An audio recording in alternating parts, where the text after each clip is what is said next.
سب وہابیوں کی بزرگوں کی کتابیں ہیں. کن کی کتابیں ہیں یہ؟ ان کے بزرگ تو میلاد کی برکتیں بتاتے رہے, میلاد کو جائز بولتے رہے, ان کے بچے ناجائز بولتے رہے. تو شاہ ولی اللہ صاحب کی کتاب تھی, انہوں نے بھی میلاد کی بات کی. حاجی امداد اللہ صاحب, حتیٰ کہ آپ حیران ہوں گے, ایک منٹ, یہ بیروت سے ایک عربی کتاب چھپی ہے, مختصر سیرت الرسول.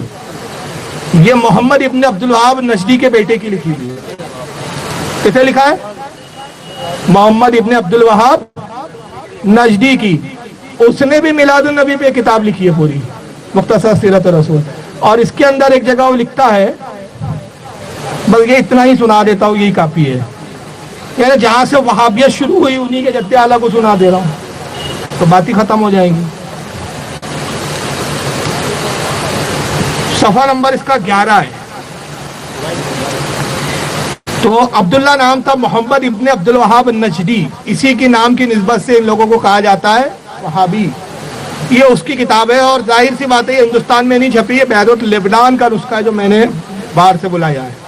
صفحہ نمبر 11 پر جناب نے بخاری شریف کی حدیث لکھی ہے. پہلے صحیح بخاری کے اندر کتاب النکاح میں حدیث ہے کہ حضور صلی اللہ تعالی علیہ وسلم جب پیدا ہوئے, جس دن آپ کی ولادت ہوئی, تو حضور کا چچا تھا ابو لہب, وہ کافر تھا, بدترین کافر.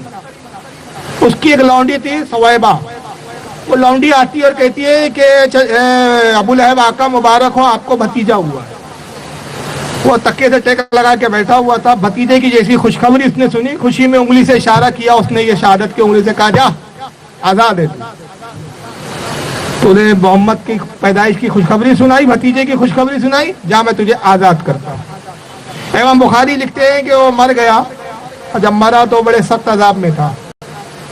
تو اس کو کسی نے خواب میں دیکھا. امام ابن حجر فرماتے ہیں کہ خواب میں دیکھنے والے حضور کے دوسرے چچا حضرت عباس تھے, عباس ابن عبد المطلب, وہ ایمان لائے تھے. حضرت عباس نے دیکھا تو اس سے پوچھا ابو لہب سے, جو بھائی تھا ان کا رشتے میں, ابو لہب کیا گزری تجھ پر؟ اور اس نے کہا کہ مرنے کے بعد جو ہے میں آگ میں ہوں اور بڑے سخت عذاب میں ہوں, اور حال یہ ہے کہ پیر کے دن مجھے چھٹکارا ملتا ہے کچھ دیر کے لیے. اور اپنی انگلی کی طرف اس نے اشارہ کیا, کہا اس انگلی سے میں نے اپنی لونڈی سویبہ کو آزاد کیا تھا. تو محمد کی ولادت کی خوشی میں لونڈی کو آزاد کرنے کا انعام یہ ملا کہ یہ انگلی منہ میں پکڑا دی جاتی ہے, اس سے پانی نکلتا ہے اور ہفتے بھر کی پیاس ہو جاتا ہے. یہ حدیث کائے میں ہے؟ صحیح بخاری میں. بخاری کو اس حدیث کو لکھ کر,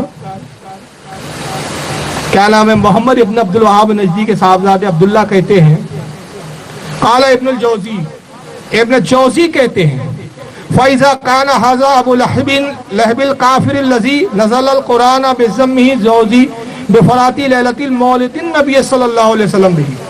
کہتے ہیں کہ ابو لہب ابن جوزی فرماتے, امام عبد الرحمن ابن جوزی جو 600 ہجری کے ہیں, ان کا قول نقل کرتے عبد الوہاب نجدی کے صاحبزادے, وہ کہتے ہیں کہ ابو لہب جو کافر مرا اور جس کی مذمت قرآن میں موجود, تبت یدا جس کے بارے میں پوری صورت نازل ہوئی, جس کی مذمت قرآن میں موجود, وہ نبی کی میلاد میں نبی کی پیدائش پر خوشی منانے پر اجر دیا جاتا ہے. فما حال المسلم الموحدی من امتہ صلی اللہ علیہ وسلم یسر بمولدہ, کہتا ہے کہ جب کافر کو رسول کی میلاد کی خوشی منانے پر انعام دیا جاتا ہے, تو اس مسلمان موحد توحید کے ماننے والے مسلمان کا کیا کہنا ہے کہ جو خود رسول کی ولادت میں خوشی کا اظہار کرتا ہے,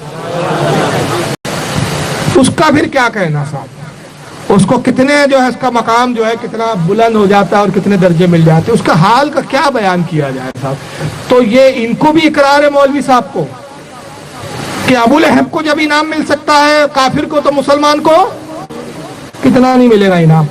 اس کے بعد شاہ ولی اللہ محدث دہلوی, جن کو دیوبندی بھی مانتے ہیں, اہل حدیث بھی مانتے ہیں, یہ ان کی کتاب ہے رسائل شاہ ولی اللہ. اس میں 3 ان کے رسالے شامل کیے گئے, القول الجمیل, الانتباہ فی سلاسل اولیاء اللہ, اور تیسرا ہے الدر الثمین فی بشرات النبی الامین. تیسرا رسالہ جو ہے یہ الدر الثمین, اس میں شاہ ولی اللہ صاحب خود کیا کہتے ذرا سنیے. شاہ ولی اللہ کا عمل کیا ہے؟ شاہ ولی اللہ صاحب کے والد تھے حضرت شاہ عبد الرحیم محدث دہلوی, اپنے وقت کے محدث تھے شاہ عبد الرحیم. اور شاہ عبد الرحیم محدث دہلوی وہ عالم تھے کہ جب اورنگزیب عالمگیر نے فتاوی عالمگیری تحریر فرمائی, تو جو علماء کی ٹیم تیار کی گئی تھی, اس علماء کی ٹیم میں شاہ عبد الرحیم بھی شامل تھے. فتاوی عالمگیر کے لکھنے میں ان کا بھی رول ہے. وہ ان کا اپنا والد کا عمل شاہ ولی اللہ صاحب کیا فرماتے, کہتے میرے والد گرامی فرماتے تھے کہ میں یوم میلاد کے موقع پر کھانا پکوایا کرتا ہوں. اتفاق سے ایک سال کوئی چیز میسر نہ آ سکی کہ کھانا پکواؤں, صرف بھنے ہوئے چنے موجود تھے, چنانچہ یہی چنے میں نے لوگوں میں تقسیم کیے. خواب میں دیکھا کہ حضرت صلی اللہ علیہ وسلم تشریف فرما ہے, یہی چنے آپ کے سامنے رکھے ہیں اور آپ نہایت ہی خوش اور مسرور دکھائی دے رہے ہیں. یعنی شاہ عبد الرحیم صاحب جو شاہ ولی اللہ کے ابا جان ہیں وہ بھی میلاد مناتے تھے, شاہ ولی اللہ بھی میلاد مناتے تھے, اور شاہ ولی اللہ اپنے ابا کا یہ واقعہ بھی نقل کر رہے کہ ایک سال کھانا پکانے کے لیے پیسے نہیں تھے تو انہوں نے کیا کیا, چنے رکھ دے تو حضور کی بارگاہ میں وہی مقبول ہو گئے.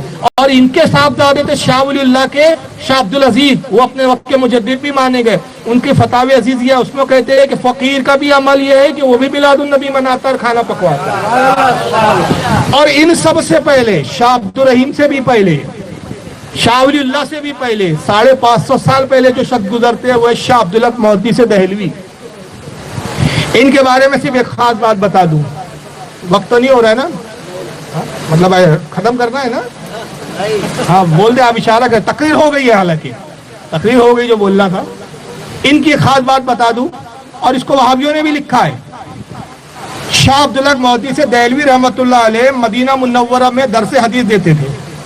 اور کہاں دیتے تھے درس حدیث؟ گھر میں نہیں, سڑک پہ نہیں, رسول اللہ کی مسجد نبوی میں. اور معمول کیا تھا شاہ عبدالحق محدث دہلوی کا, جب درس دینے آتے حدیث کا تو سب سے پہلے روضہ رسول پر جاتے, سرکار کو سلام عرض کرتے, پھر وہ ممبر پہ آ کے بیٹھتے, ان کے شاگرد ہوتے, وہ حدیث نقل کرتے, آپ حدیث روایت بیان کرتے. درس جب ختم ہو جاتا پھر رسول اللہ کے روضے پہ جاتے, سلام کرتے اور گھر چلے جاتے. یعنی روزانہ حضور کی کتنی مرتبہ زیارت کرتے تھے وہ؟ 2 مرتبہ. کئی سال یہ معمول رہا. ایک سال اللہ کے رسول خواب میں تشریف لائے, کہ عبدالحق تیری اس خدمت سے ہم خوش ہو گئے, تجھے حکم دیتے ہیں کہ ہندوستان جاؤ اور علم حدیث کو عام کرو. ان سے پہلے ہندوستان میں علم حدیث نہیں آیا, اسلام آ گیا تھا صوفیاء کے ذریعے, لیکن علم حدیث نہیں آیا. علم حدیث لانے والی پہلی شخصیت شاہ عبدالحق. جتنے وہابی, دیوبندی, بریلوی, سنی, سب کا سلسلہ حدیث ہی بجا کے ختم ہو جاتا. شاہ عبدالحق محدث دہلوی رونے لگے اور رسول اللہ کے روضے پر آ کے شکایت کرتے, یا رسول اللہ یہ انعام نہیں, میرے لیے تو تکلیف کا سبب ہے. سرکار آپ کہتے ہیں ہندوستان چلا جاؤں, ہندوستان جاؤں گا حضور آپ کی زیارت سے محروم رہ جاؤں گا. یہاں 2 مرتبہ آپ کی قبر کی زیارت ہوتی ہے, حضور کی طرف سے کیا بشارت ملتی ہے. یہ ہے وہ شخصیت شاہ عبدالحق. اور یہ واقعہ دیوبندیوں نے بھی لکھا, ایسا نہیں کہ سنیوں نے لکھا ہے. اللہ کے نبی کہتے ہیں عبدالحق تیری خدمت کو ہم نے قبول کیا, ہندوستان جا کر تو علم حدیث کو جب عام کرے گا, یہاں تو قبر کی زیارت ہوتی ہے, ہندوستان جائیں گا بنفس نفیس ہماری روزانہ زیارت ہوگی. تو یہ خوشی خوشی ہندوستان آیا, روزانہ مغرب کے وقت ایک حجرہ تھا, اس میں تشریف لے جاتے ہیں, وہاں رسول اللہ کی روح پاک ظاہر ہوتی ہے زیارت پر, ڈائریکٹ رسول سے فیض لیتے. یہ شاہ عبدالحق. اور مزیدار بات, یہ اخبار الاخیار کتاب ہے ان کی, چھاپنے والے دیوبندی. چھپی کہاں سے ہے؟ 2 مولویوں نے مل کر, فارسی میں کتاب ہے, اصل کتاب فارسی میں, اردو یہ اس کو ٹرانسلیشن کیا, 2 مولویوں نے مل کر کیا. نام پڑھ بھی سکتے ہوں گے آپ. ایک مولانا سبحان محمود صاحب, استاد الحدیث دارالعلوم, اور دوسرے ایک محمد فاضل. 2 دیوبندیوں نے مل کر ترجمہ کیا, اور بھول گئے کہ جس میلاد کو ہم دن رات بدعت شرک بدعت بولتے ہیں, جس کی کتاب کا ترجمہ کر رہے ہیں اور خود ہم کر رہے ہیں ترجمہ, وہ خود کیا کہتے ہیں میلاد کے بارے میں ذرا سن لیجیے. صفحہ ہے اس کا 626. کیا کہتے ہیں شاہ عبدالحق محدث دہلوی, کتاب ختم کرتے ہیں, وہ کتاب لکھی اور اللہ کی بارگاہ میں دعا کر رہے ہیں, اللہ میری اس کتاب کو قبول کر لے, میری خدمت کو قبول کر لے. دعائیں ہو رہی ہے, دعا کرتے کرتے یہاں پر آتے ہیں, اے اللہ میرا کوئی عمل ایسا نہیں جسے آپ کے دربار میں پیش کرنے کے لائق سمجھوں, میرے تمام اعمال میں فساد نیت موجود رہتی ہے, البتہ مجھ حقیر فقیر کا ایک عمل صرف تیری ذات پاک کی عنایت کی وجہ سے بہت شاندار ہے, اور وہ یہ ہے کہ مجلس میلاد کے موقع پر کھڑے ہو کر سلام پڑھتا ہوں۔ شاہ عبداللہ کہتے ہیں کہ میرا کوئی عمل ایسا نہیں جس کے بارے میں میں یہ سمجھوں کہ تو قبول کر لیں گا، کیونکہ میرے عمل میں کوئی نہ کوئی کمی ہے، میری نیت میں فساد ہے، لیکن ایک عمل ایسا ہے کہ اللہ تیرے فضل و کرم سے بڑا شاندار عمل ہے اور اس کے عوض تو مجھے بخش دے گا۔ وہ عمل کیا ہے؟ میلاد کی محفل میں کھڑے ہو کر، یہ کہتے بریلیوں نے نکالا، یہ 550 سال پہلے اعلیٰ حضرت آئے تھے کیا؟ بولنے سے پہلے، منہ کھولنے سے پہلے کچھ اپنے گھر پہ جھانک کر دیکھ لیا ضرور۔ اور آگے پھر کیا کہتے ہیں؟ اور نہایت عاجزی و انکساری محبت و خلوص کے ساتھ تیرے حبیب پاک صلی اللہ علیہ وسلم پر درود و سلام بھیجتا رہا ہوں۔ اے اللہ، وہ کون سا مقام ہے جہاں میلاد مبارک سے زیادہ تیری خیر و برکت کا نزول ہوتا ہے؟ اس لیے اے ارحم الراحمین، مجھے پکا یقین ہے کہ میرا یہ عمل کبھی بیکار نہ جائے گا، بلکہ یقیناً تیری بارگاہ میں قبول ہوں گا، اور جو کوئی درود و سلام پڑھے اور اس کے ذریعے دعا کرے وہ کبھی مسترد نہیں ہو سکتی۔ حتیٰ کہ اشرف علی تھانوی بھی پتہ نہیں کس موڈ میں تھے، کبھی کچھ موڈ، کبھی موڈی لوگ رہتے ہیں۔ یہ فتاوی امدادیہ ان کی، تھانوی صاحب کی 12 جلدوں میں آتی ہے، 5ویں جلد ہے اس کی بھائی،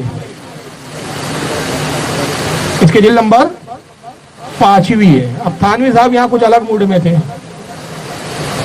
صفحہ نمبر اس کا 249، یہ ان کے فتاوے ہیں اشرف علی تھانوی صاحب کے، فتاوے حکیم الامت، جلد نمبر 5، صفحہ 249۔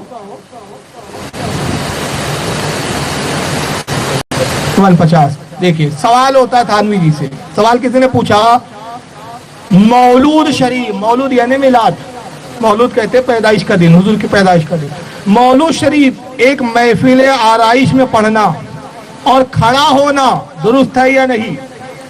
یعنی حضور کی میلاد ایک ایسی محفل میں جو بڑی سجائی گئی ہے، دیکھ رہے نا جیسے سجا جا آرائش کی گئی ہے، اور محفل منعقد کرنا سجا دھجا کے، پھر اس میں کھڑا ہونا، کھڑے ہو کر سلام پڑھنا درست ہے یا نہیں؟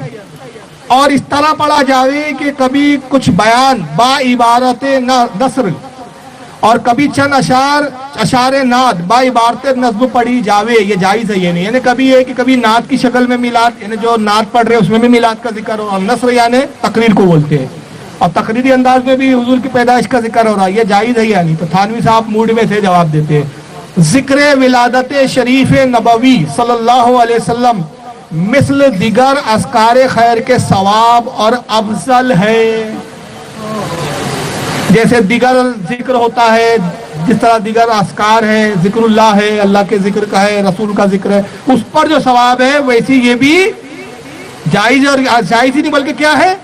افضل ہے۔ اگر بدعات و قباحث سے خالی ہو، اس میں بدعت وغیرہ کا کوئی کام نہ ہو، تو یہ جائز ہے، اور جائز ہی نہیں بلکہ کیا ہے؟ کار خیر اور ثواب ہے اور افضل ہے۔ اچھا پھر آئیے، اب یہ میں عبارتیں پڑھوں گا تو بڑا وقت ہوگا، ختم کرنا ہے۔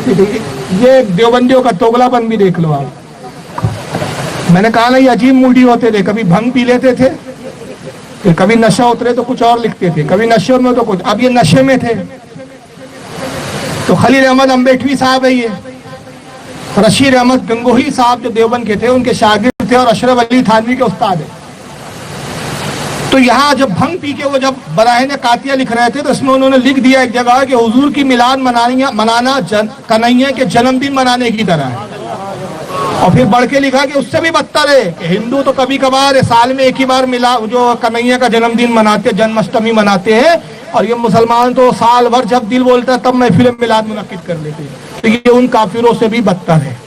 اب ہوا یہ کہ اعلیٰ حضرت فاضل بریلوی سعودی عرب گئے، اور اسی کتاب میں انہوں نے لکھا کہ نعوذ باللہ من ذالک، رسول اللہ سے زیادہ شیطان کو علم ہے، اور شیطان کا علم جو ہے وہ قرآن اور نص سے ثابت ہے، حضور کا علم ثابت ہی نہیں ہے، تو شیطان کو علم میں بڑھا دیا، رسول کو گھٹا دیا۔ اعلیٰ حضرت سعودیہ گئے اور ان پر کفر کا فتویٰ آیا، کتاب چھپی حسام الحرم ہے، تو یہ ہو گئے پریشان، ہندوستان بھر میں ان پر تھوتو ہونے لگی کہ صاحب تمہارا کفر تو اب وہاں سے آ گیا ہے، سعودیہ سے رجسٹرڈ ہو کر آ گیا۔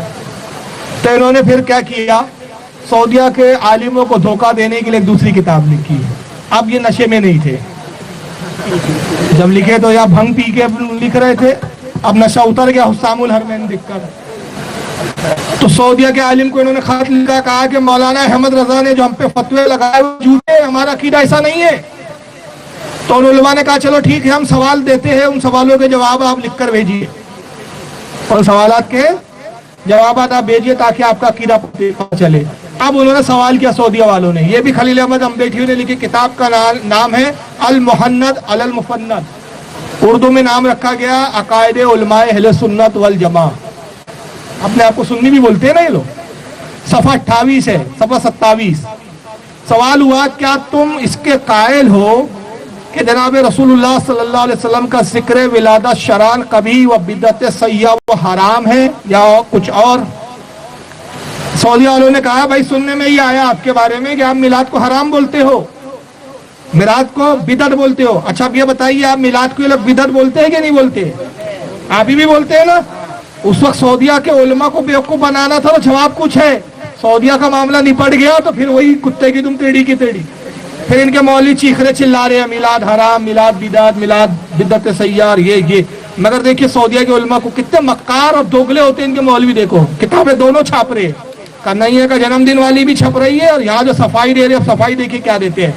جواب میں کہتے ہیں ہاشا، ہم تو کیا کوئی مسلمان بھی ایسا نہیں کہ حضرت صلی اللہ علیہ وسلم کی ولادت شریفہ کا، بلکہ آپ کی جوتیوں کے غبار، آپ کی سواری کے گدھے کے پیشاب کا تذکرہ بھی کبھی وہ بدعت سیئہ یا حرام کہے. میلاد کو ہم حرام بولے؟ توبہ توبہ، حاشا، استغفر اللہ. ہم رسول کے میلاد کو حرام بول سکتے؟ ارے میلاد تو بہت بڑی چیز ہے، حضور کے گدھے کا پیشاب کا ذکر کرنا بھی ہم باعث برکت ہے. مکاری دیکھو آپ، یعنی سعودیہ کے مولویوں کو کیسے دیکھو گھما رہے. ارے حضور کے گدھے کا پیشاب کا ذکر کر لو، وہ بھی برکت والا ہے، تو پھر حضور کے میلاد کا ذکر کیوں برکت والا نہیں ہوگا؟ پھر آگے کہتے ہیں وہ جملہ حالات جن کو رسول اللہ صلی اللہ علیہ وسلم سے ذرا بھی علاقہ ہے، ان کا ذکر ہمارے نزدیک نہایت پسندیدہ اور اعلیٰ درجے کا مستحب ہے، خاص ذکر ولادت شریفہ ہو. اب یہ جملے سنو، ہمارے نزدیک حضور کا ہر ذکر، حضور سے جو تعلق رکھنے والی چیزیں، حضور کے جو تبرکات ہیں، اس کا ذکر بھی کیا ہے؟ برکت ہے. تو میلاد مصطفیٰ کا کیا کہنا؟ خواہ وہ ولادت شریفہ ہو یا آپ کے بول و برات، نشست و برخاست، بیداری اور خواب کا تذکرہ ہو، یا حضور کے پیشاب کا تذکرہ ہو، یہ بھی برکت کا سبب ہے. حضور کے پاخانہ شریف کا تذکرہ ہو، یہ بھی برکت کا سبب ہے. جب حضور کے پیشاب پاخانے کا ذکر برکت ہے تو حضور کی پیدائش کا ذکر کتنا برکت والا ہوگا. پورے عقیدت میں ڈھل گئے.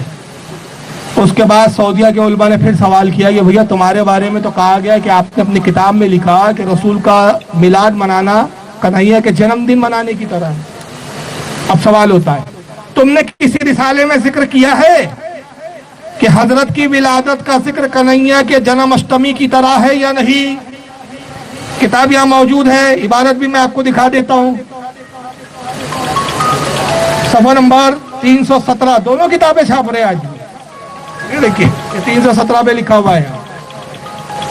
کہتے ہیں پس یہ ہر روز اعادہ ولادت کا تو مثل حنود کے ہے. اعادہ یعنی بار بار ہر سال رسول اللہ کی ولادت منانا. اعادہ کہتے ہیں بار بار منانا، ریپیٹ کرنا، یعنی ہر سال. نبی تو ایک بار پیدا ہو گئے نا، کہ ہر سال پیدا ہوئے، ایک بار ہو گیا ختم ہو گئی بات. مگر یہ جو ہر سال میلاد کا ذکر کرتے ہیں، جو اعادہ کرتے ہیں، تو یہ کیا کام، یہ کام کیسا ہے؟ مثل حنود کے. حنود یعنی ہندوؤں کی طرح ہے کہ سام کنہیا کی ولادت کا ہر سال کرتے، کہ جس طرح وہ کنہیا کا جنم دن ہر سال مناتے ہیں، اسی طرح یہ بھی کیا کرتے جاہل، ہر سال نبی کا میلاد مناتے. یا مثل روافظ کے نقل شہادت اہل بیت ہر سال مناتے، یا شیعوں کی نقل کی طرح ہے کہ وہ بھی ہر سال امام حسین کی شہادت کا ذکر کرتے، اس کی نقل بناتے. معاذ اللہ، سانگ آپ کی ولادت کا ٹھہرا.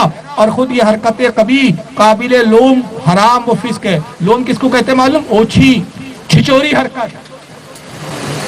یہ اردو کے بڑے گاڑے گاڑے الفاظ استعمال کرتے ہیں کفر میں، تاکہ عوام و پبلک بیچاری سمجھے نہیں. کہتے ہیں کہ یہ رسول اللہ کی جو ولادت ہر سال کرنا، یہ کیسا ہے؟ حرکت کبھی یعنی بہت بری حرکت ہے، قابل لوم یعنی چھچوری حرکت ہے، حرام ہے، فسق ہے. کوئی حکم نہیں چھوڑا یہاں پر. حرام بھی بول دیا، فسق بھی بول دیا، برا بھی بول دیا، چھچورا پنا بھی بول دیا، بلکہ یہ لوگ اس قوم سے بڑھ کر ہوئے، ہندوؤں سے بڑھ کر بدتر ہے یہ لوگ، کہ وہ تو تاریخ معین پر کرتے ہیں، یعنی ان کی تو کنہیا کی جنم اشٹمی ایک تاریخ فکس ہے، ان کے کوئی قید نہیں، جب چاہے یہ خرافات فرضی بتاتے ہیں۔ یہ کتاب آج بھی چھپ رہی ہے، مگر جب وہی سوال ہوا کہ کیا تم نے جنم اشٹمی کی طرح لکھا رسول کی میلاد کو، تو اب سائسود بن گئے، کہتے یہ بھی بدعتی دجالوں کا بہتان ہے، بہتان ہے ہم پر، جو ہم پر اور ہمارے بڑوں پر باندھا ہے۔ ہم پہلے ہی بیان کر چکے کہ حضرت کا ذکر محبوب ترین مستحب ہے، پھر کسی مسلمان کی طرف کیوں کر گمان ہو سکتا ہے کہ معاذ اللہ یوں کہے کہ ذکر ولادت شریف فعل کفار کے مشابہ ہے؟ تو بول رہے ہیں آپ قدیے کے جنم دن کی طرح، یہاں بول رہے پھر کیسے کوئی مسلمان کہہ سکتا ہے؟ یہ ہے وہ مکار قوم۔ اب سعودیہ والوں کو تو بول دیا نہیں ہم تو سنی ہے بھائی میلاد مناتے، اور یہاں پھر بھوک ہی رہے ہیں میلاد حرام۔ تو اب کیا کرنا، کبھی کوئی ایسا وہاں بھی آ جائے اس کو بولنا بھیا پہلے تم اپنا ایک پیندہ بناؤ، یہ صحیح ہے کہ یہ صحیح، اچھا لکھنے والے دونوں ایک ہی مولانا ہے، ہاں ایسا ہو سکتا تھا کہ بھائی یہ ایک الگ مولوی ایک الگ مولوی، تو کئی کہے بھائی انہوں نے اپنی رائے لکھی، انہوں نے اپنی صفائی دی، نہیں یہ بھی وہی ہے یہ بھی وہی ہے۔ تو فرق کیا ہے؟ یہاں نشے میں ہے، یہاں نشہ اتر چکا ہے، یہ حالت ہے ان کی۔ اور ان کے جو دادا پیر تھے بھائی، تھانوی صاحب کے، خلیل احمد امبیٹوی کے، نانا توی کے پیر تھے، ان کا نام تھا حاجی امداد اللہ، اور ان کی کتاب ہے کلیات امدادیہ، چھاپا بھی دیوبندیوں نے، مکتبہ تھانوی، ہاں یہ بریلی تھوڑی چھاپ رہے بھائی، انہی کے گھر سے لاتا ہوں میں اٹھا کے۔ اس میں یہ کیا خود لکھتے ہیں صاحب حاجی امداد اللہ، ایک رسالہ ہے اس کا نام ہے فیصلہ ہفتے مسئلہ، اس میں وہ ان کے کیا نام ہے پیر صاحب لکھتے ہیں سارے مولویوں کے، اس میں تو کسی کو کلام ہی نہیں کہ نفس ذکر ولادت شریف حضرت فخر آدم سرور عالم صلی اللہ علیہ وسلم موجب خیرات و برکات دنیاوی و اخروی ہے۔ کہتے اس میں تو کسی کو کوئی اختلاف ہی نہیں کہ حضور کا نفس ولاد یعنی حضور کی میلاد منانا، حضور کی میلاد کا ذکر کرنا، یہ کیسا ہے؟ خیر و برکت کا سبب ہے، صرف دنیا ہی نہیں اخروی یعنی آخرت میں بھی خیر و برکت کا سبب ہے۔ اب اس کے بعد دیکھیے خود ہی جواب دیتے ہیں، جو آج کل دیوبندی بولتے ہیں نا، نہیں صاحب دیکھیے ہم میلاد کو برا نہیں بولتے، میلاد میں جو خرافات ہوتی ہے نا ہم اس کو بولتے ہیں، وہ آج کل بھائی ڈی جے بج رہے اس کے خلاف بولتے ہیں۔ اس کا جواب ان کے دادا پیر دے کے جا رہے ہیں، ہم کو دینے کی ضرورت نہیں ہے۔ دادا پیر صاحب کیا جواب دیتے ذرا سنیے، ان کو بولنا تمہارا دادا پیر اگر بدعتی تھا تو تھانوی بدعتی، گنگوہی بدعتی، نانا توی بدعتی، پوری جماعت پورا دیوبند مدرسہ تمہارا پھر بدعتی۔ اب دادا پیر جواب کیا دیتے ہیں؟ کہتے ہیں کہ بعض اہل علم صرف جاہلوں کی بعض زیادتیاں دیکھ کر، جیسے موضوع روایت پڑھنا، گانا وغیرہ، وہی گانے وغیرہ بجتے ہیں، قوالیاں بجتی ہے، یہ دیکھ کر مجالس جوہلا میں جو واقع ہوتا ہے عموماً سب موالید پر ایک حکم لگا دیتے ہیں۔ کہتے ہیں کہ بعض اہل علم رکھنے والے علم رکھتے ہیں، لیکن وہ کیا کہتے ہیں؟ بھائی یہ محفل میلاد بند کر دو، یہ محفل میلاد کرنے کی ضرورت نہیں، حرام ہے۔ کیوں؟ بھائی گانے بجاتے ہیں اس کے اندر، وہ جاہل لوگ سب من گھڑت روایتیں پیش کرتے ہیں، اٹھ پڑانگ تقریریں ہوتی ہے۔ تو جواب کیا دیتے ہیں مولوی یہ حاجی امداد اللہ صاحب؟ کہتے ہیں یہ بات انصاف کے خلاف ہے، مثلاً بعض واعظین موضوع روایت بیان کرتے ہیں یا ان کے واعظ میں باوجہ اختلاط مرد و عورت کے کوئی فتنہ ہو جاتا ہے، تو کیا تمام مجالس واعظ کو ممنوع قرار دیا جائے گا؟ عبارت کا مفہوم پورا نچوڑ یہ ہے، کہتے کہ اگر بعض جگہ غلط ہوتا ہے تو کیا محفل میلاد کو ہی غلط کہہ دیا جائے گا؟ نہیں، جو غلط ہے اسی کو غلط کہا جائے گا، محفل میلاد کو غلط نہیں کہا جائے گا، بلکہ جو غلطی ہے اس کو دور کیا جائے گا۔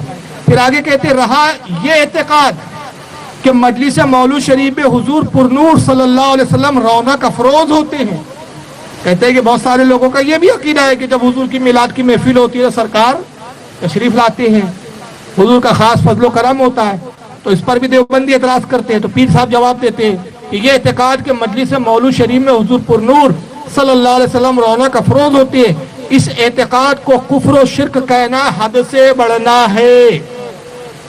یہ امر عقلاً و نقلاً ممکن ہے، بعض مقامات پر اس کا وقوع ہوتا بھی ہے، کہتے یہ عقل کی بھی بات ہے، نقل کی بھی بات ہے، تحریر میں بھی ہے، کتابوں میں بھی ہے، اور لوگوں نے دیکھا بھی ہے۔ اس کا وقوع بھی ہوتا ہے کہ رسول اللہ کی تشریف آوری ہوتی ہے، گویا لوگوں نے دیکھا ہے اس کو۔ اور ہاں یہ شبہ کہ آپ کو کیسے علم ہوا کہ کئی جگہ کیسے ایک وقت میں تشریف لاتے ہیں؟